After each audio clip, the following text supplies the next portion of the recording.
Sveiki, street workouteriai. Mačiau per metus neblogai išmokėte masalapą. Galbūt norėtumėte išmokti ir pristraukimus. Tad čia pademonstruokime jums pristraukimo pamoką.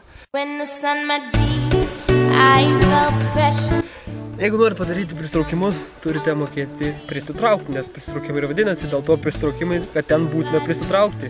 Tai va, parodys, kaip jie ir daromi. Visų pirma, turi dašokti iki skersinio, nes jeigu nedašokit, tai kaip tu, atsiprašau, kaip tu tada darysi, aną miksą iškirsi. Ha! Užšoki ir darai. Iš pradžių darai lėtai, o po to darai žiauriai greit.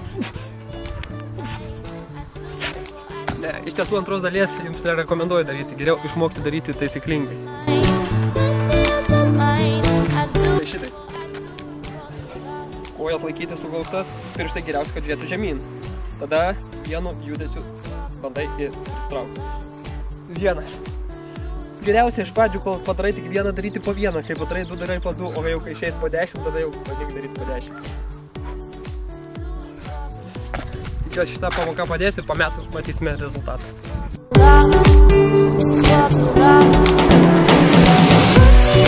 Tiesa, nepamirškite pasidalinti ir palaikyti šitą video. Iki.